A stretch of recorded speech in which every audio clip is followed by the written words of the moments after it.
Hiya guys, how are you all doing? This video is basically goes along with one of my posts, which is all about how to be a positive role model to younger kids. If you haven't read the post or even checked out my website, click the link in the bio. If you click my link in my bio, if you're watching this on Instagram, or if you're on YouTube, click the link in the description, or you can just head over to juniorsurvivor.uk. But anyway, this is just a quick video on how learning the practical skill of lighting a fire. So there are tons of different ways of creating fire, but the one I'm going to show you today is super fun and at the same time is really easy. But stop. Before we actually start lighting fire, there's a quick bit of information that I need to tell you. So if you come across a little problem, you're going to know how to diagnose it and solve it quickly and efficiently. So I'm just going to teach you guys a little guide, and that is, some of you might have heard of it, some of you might have not, and it's called the fire triangle. These are the key 3 things you need to create fire. Well, actually, there's kind of an unofficial 4th one, which is just a little tip, which would be handy to know.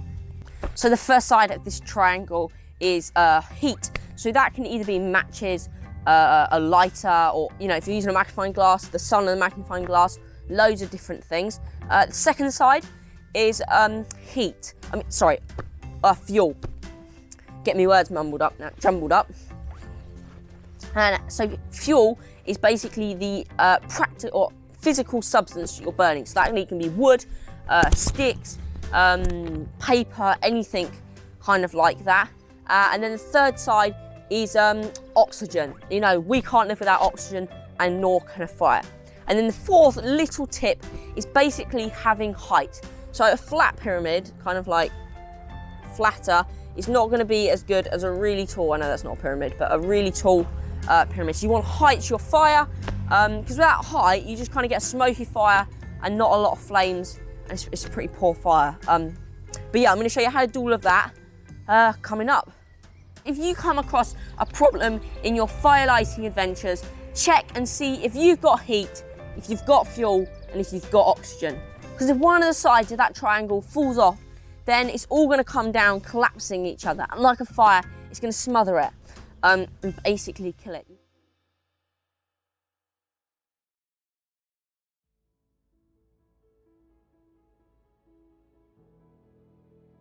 So now what we need is actually something to light the fire with, that heat.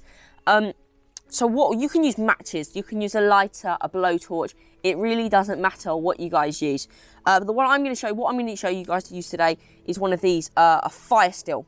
There is going to be a link in this post if you want to go and get one. So next up, you want kindling. This is the really thin twigs that you put onto your tinder. These catch, and then you can put your bigger logs on. Now, talking about bigger logs, you're going to want some of them too. And so I've collected myself some here. You don't actually have to go out in the woods and do this kind of stuff. You could just do it in your back garden. That's what I'm doing at the moment.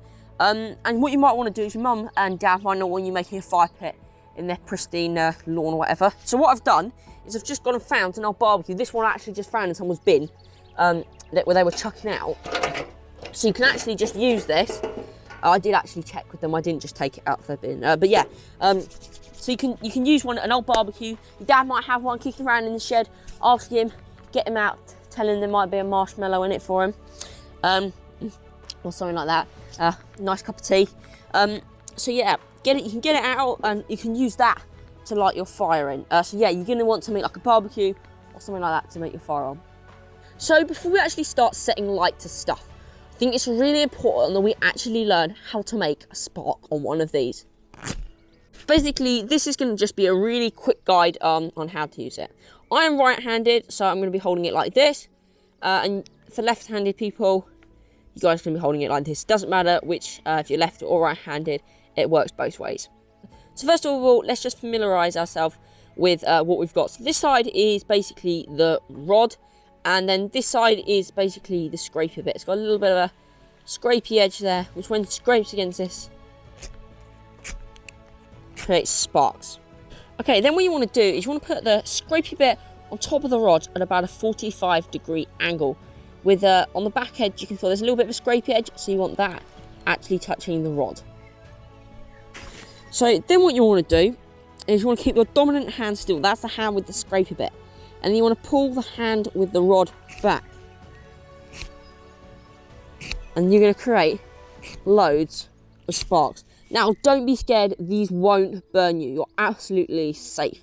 So now what we're going to do is take the piece of cotton wool that we didn't put Vaseline on, and just with like that, our nails, we're going to start to pull it apart to create it, make it really nice and fluffy. You can, the younger kids, you can explain this like a big fluffy cloud, or you know, a big ball of candy floss. But a disclaimer, it is not edible. Don't try eating it. And so, why do you guys reckon that we're fluffing it? You can comment below or anything, but I'll just tell you as well. Basically, what you're trying to do is you're trying to get oxygen into it, because like I said earlier, something without oxygen, if this was all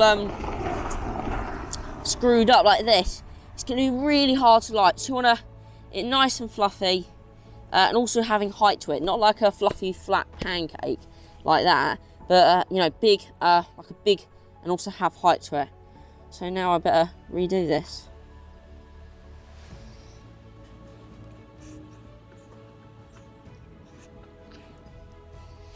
Okay, here we go. So, you know, it looks a bit like this. And then what you can do is you can just put that down in and amongst.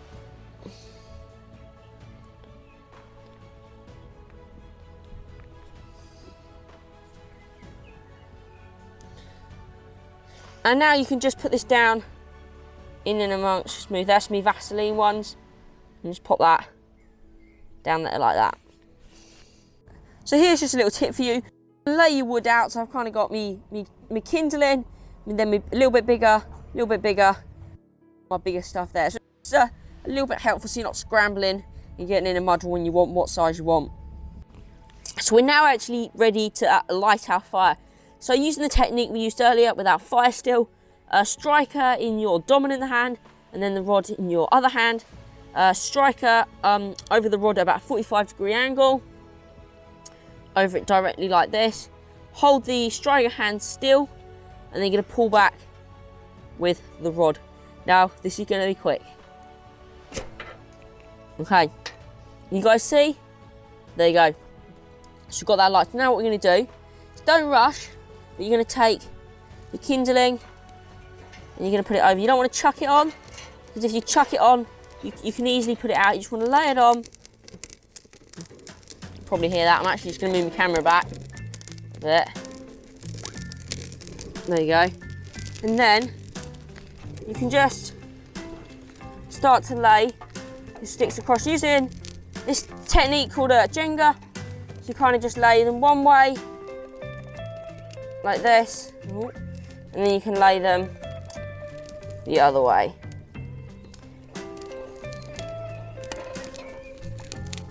Don't want to smother your fire so there's no oxygen, but you want to make sure you actually do get some wood on there. So you don't want to rush, but you want to get your next stage on.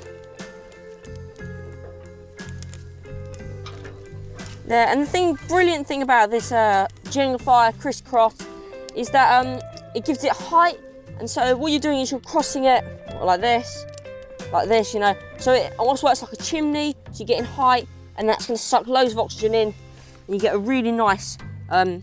But it also gives it structure, so it's not. If it does fall down, you haven't got a big problem, but it doesn't fall down that much.